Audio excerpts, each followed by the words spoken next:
And the Devar Torah between Kabbalat Shabbat and Ma'ariv will be given by Rabbi Barry Dov Katz, my chavruta, my friend, my teacher.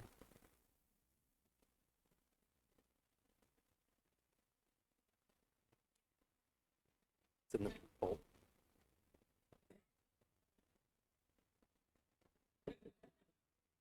Just trying to mess with you. Now that you gave me my folder, you can get a hug. It's really nice to be here. And as Daniel said, we're good friends from not so long ago. We met part of the Hartman program a few years ago. And in the third year of the program, we had a couple of days at the end that we decided to stay in Israel. And Daniel was like, why don't we take a road trip? Like, okay, let's take a road trip. So we went from Jerusalem all the way, we rented a car, went all the way down to Eilat. And how many of you have taken a road trip with Daniel? Raise your hands if you've been in the car. So I see we're heavy on this side. So I hear there's really good donuts at that bakery, like it's 10 miles away. Let's stop and go to that donut place. And oh my God, look at that pretty mountain. And oh my God, look at that view. And can we just stop? And this is all while he is driving and like looking every place. And I just realized how much you notice the details of things. And any of you have ever gotten a call from Rabbi Greyber on a Friday afternoon?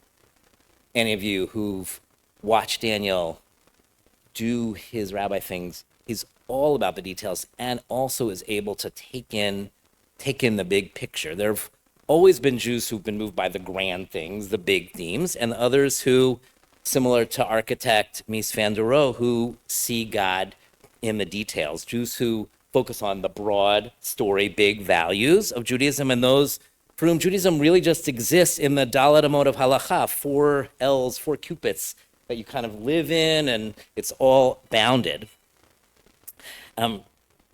This week's Parsha and several of the Parshiot in this neighborhood of the Torah is about the Mishkan, the tabernacle, and the Kohen Gadol, and all the Kohanim, and the sacrifice. And it's a lot about detail. This is definitely detail Judaism. All of it's described in loving detail. And if you don't love it, it's really long these few weeks because there's a lot of it. And it's easy, I think, to get lost in the details, to be numbed by them unless you're a detail Jew, unless you get it that stopping for that really special strudel or babka or whatever at that bakery, that is actually what adds up to an amazing trip. It is God is actually in some of the details. So one example is the people are instructed to make a tunic for the high priest, the Kohen Gadol, and the tunic, this ephod, is made. I'm going to talk tomorrow after services. I'm going to do a class about how much we actually don't know about this clothing, even though we read about it quite a lot, and what to do about the fact that we really don't know quite a lot about it. But so basically it's this tunic that the Kohen Gadol wears. And there are 2 features that stand out. First of all, on the shoulders of the Kohen Gadol are 2 stones engraved. Each stone is engraved with 6 names of the tribes, of the 12 tribes of Israel. 6 here, 6 here. And the Be'er Maim Chaim, Rabbi Chaim of Chernovitz, offers this commentary about these stones. He says, Aaron had to carry the Israelites on his shoulder like a person who gives their child a ride on their shoulders to protect them, to save them from all harm, from wild animals, from stumbling upon stones or potholes. I'm from New York. The pothole line got me. But this notion that the Kohen Gadol, part of the outfit, were these 2 things that were all about carrying. That when the Kohen Gadol felt those rocks, those stones on his shoulders, he would think about the awesome responsibility about what it means to be a Jewish leader, what it means to really be anybody today, where we have to carry so much and we have to be aware of that weight. And the second detail of all of this is there was the breastplate of the Kohen Gadol with the 12 stones representing each of the tribes, each one a really pretty color, and then the Urim and the Tumim, God's name, which is where they would go when they didn't know things. And the Be'er Maim Chaim, again, Rabbi Chaim of Chernovitz says, Aaron was like the heart of the people. And for this reason, he carried their judgment on his heart. He had to carry them to protect them and save them from all evil. It is known that pain from any one of the limbs is first felt in the heart. Similarly, Aaron would feel the pain of Israel first, and he would ask for mercy, forgiveness, and the sweetening of judgment on their behalf, and bless them with the priestly blessing. It was like arteries and veins and all of the nerves of a body, and the doctors can tell me that I'm wrong about all of this, as if they all were connected in one place, in one person. All of that radiated in and radiated, and that one person, that Kohen Gadol, really understood when the people were in pain. Rabbi Erin Lieb Smukler writes about the Be'er Mayim Chaim. She says, we're now left with arresting images of who Aaron was relative to his people, all shaped by the clothing he wore and the name stones he bore. He was a protective parent, giving his child a shoulder ride, a laden leader bearing the weight of others' suffering, and a humble soul whose heart beat to the tune of someone else's rhythm. When I read this, I thought of Rabbi Greyber, thought of you, Daniel. Your humble heart beats to the rhythm of the hearts of anyone you meet. We didn't know each other so long. And I remember when we met, and I remember the first time we talked, we were in maybe a 2-3-star hotel in Jerusalem. The Hartman Institute didn't really splurge that first year. And so we were in double rooms, and it was a very small room. And the beds were really close. I could have reached out and held Daniel's hand all night long. And I felt like my heart was really beating with yours and yours was beating with mine. But what was really amazing, I know. What was really amazing was just talking to you and getting to know you and seeing how quickly you got in and connected, and I was able to just talk as if we had known each other forever. You're a Jewish leader at a time when it's not easy to be a Jewish leader because the weight is so great. And you understand the demands of Jewish peoplehood, what it means to stretch out your arms wide enough to embrace a lot of different people. And that's a really hard thing to do right now. Daniel, you have the swimmer's shoulders, and on those you carry so many of us. You are present, you listen, you lift us up with singing and with cheering and with irrepressible and sometimes silly sense of humor.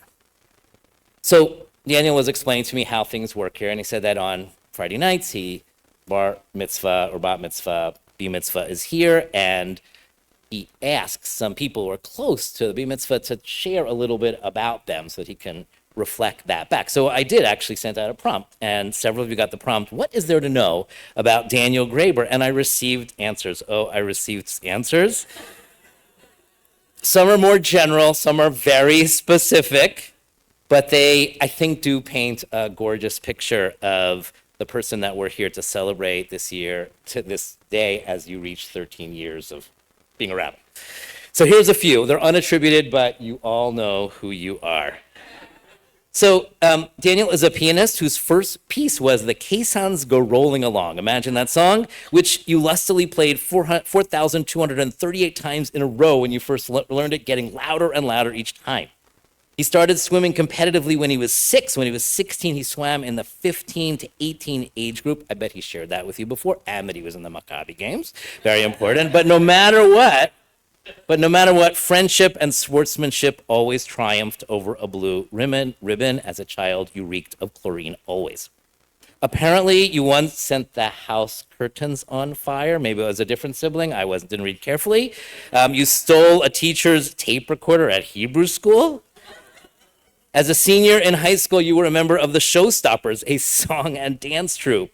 You rocked the auditorium at Churchill High School with a rendition of Shout. I'm hoping that tomorrow we can have a repeat of that. At the shul of your childhood, you would collect sidurim at the end of shul, trying each time to carry more and more and more to show that you really could carry the most of all of the people who were in shul. You face life head on. You never try to avoid something difficult or painful. In the best Jewish tradition, the years have made you a significant and deep thinker. This is all from people who love Daniel. You are mature, profound, and empathetic. Along with this, your entire being is childlike. You look upon the world and God with wonder and admiration. That was meant to be a serious line. Serious sign. Looks upon the world, the God, wonder, and admiration. And these two things together are so wonderful, such a mishmash that simply, truly works. You face darkness early in life. You wrote a sensitive and wise book about this encounter. You're never about denial, but rather about embracing and acceptance.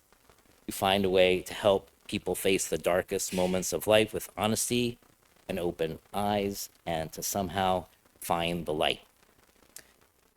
Someone shared a poem by Charles Bukowski, which reminded him of Daniel, that I wanted to share tonight because it was really moving to me. The Laughing Heart. Your life is your life. Don't let it be clubbed into dank submission. Be on the watch. There are ways out. There is a light somewhere. It may not be much light, but it beats the darkness. Be on the watch. The gods will offer you chances. Know them. Take them. You can't beat death, but you can beat death in life sometimes. And the more often you learn to do it, the more light there will be. Your life is your life. Know it while you have it. You are marvelous.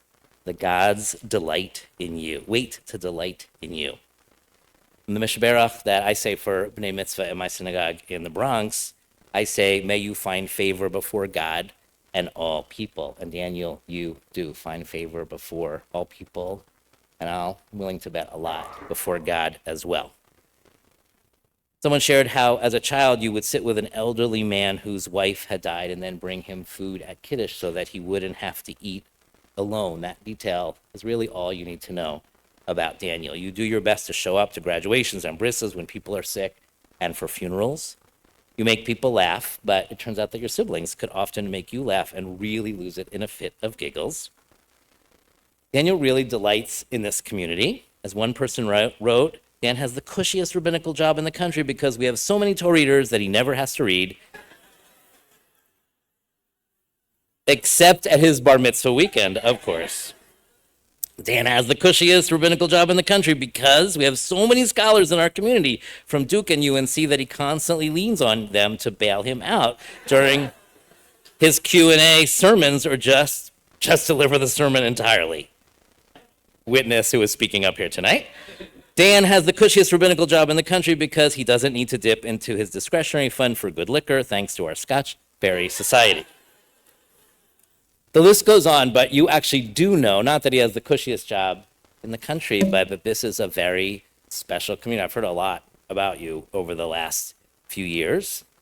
And what I know is the things that Daniel has shared about all of you, the pluralism embedded in the heart of this community, precious legacy of Rabbi Seger, Zichrono Livracha, the ways that you are kind to Rabbi Greyber and his family. I am so grateful that you decided to send him to Hartman so that he could learn a lot and share stuff in sermons that he heard from very smart people like Micha Goodman and Tal Becker and Tamar Elad Applebaum. You've heard all those names, I bet. But mostly, I'm really glad that you sent him so that we could become friends. Someone offered a summary of Daniel that included the following: donuts, napping, donuts, and Talmud. You can just switch out the donuts with rugelach, with croissants, whatever, and Talmud and napping. Don't take Daniel grocery shopping or you'll end up with way too much stuff, most of which you won't need, but it will be at a great price. Don't ever guard him in basketball. Delicate, graceful, and touch are not a part of his game. He loves Judaism and he loves the Tar Heels. Not sure which one more. Lastly, if you ever need a true friend, someone to listen, someone to love you unconditionally, someone who will always be there for you, choose Jen Greyber.